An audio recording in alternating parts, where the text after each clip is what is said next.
नमस्ते दोस्तों, आपके लिए लेकर आए हम फ़ोटो कटर, बहुत ही फास्ट सॉफ्टवेयर जो कि काम करता है कुछ ही सेकंडों के अंदर। आपको 2 स्केच पेन यहाँ पर मिल रहे हैं और एक इरेजर टूल आपको मिल रहा है।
बैकग्राउंड कट से पीएसडी चाहिए या खाली फ़ोटो चाहिए रहेगा तो आप इसे ब्लैंक पेज पे सेव कर सकते हो। इसको आपको सेव करना है पीएनजी में। जैसे आप सेव करोगे आपको एक लोकेशन बताएगा, सेव को पीएनजी में ओरिजिनल साइज़ में सेव कर देना है, ठीक है।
फोटो एडिटर में दोस्तों आप कलर प्रीसेट्स आप लगा सकते हो, जो कि लाइट रूम के अंदर हम यूज़ करते हैं। बहुत सारे इफेक्ट दिए हुए दोस्तों इसके अंदर, और टूल्स भी बहुत सारे दिए हुए।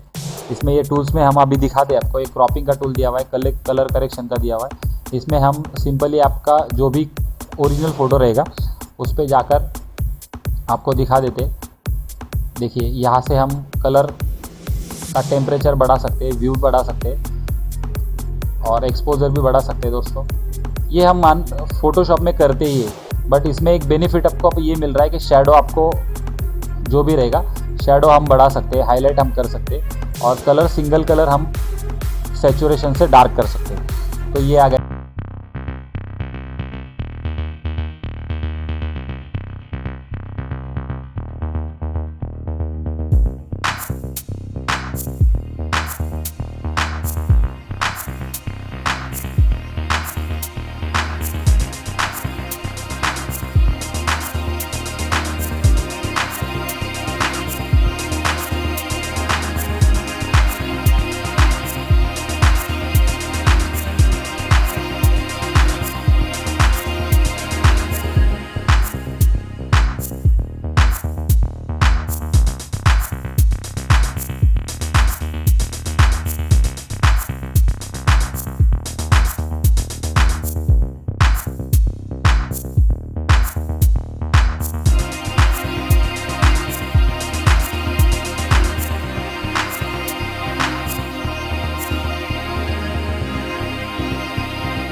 बुके इफेक्ट डाल सकते हैं। तो बहुत से फीचर्स है दोस्तों, आप अगर इसे इस्तेमाल करते हो तो आपको समझ में आएगा कि कितना प्यारा सॉफ्टवेयर और कितना बढ़िया सॉफ्टवेयर बनाया हुआ है। तो हम आशा करते हैं कि आप ये सॉफ्टवेयर परचेस करके खुश होंगे। धन्यवाद।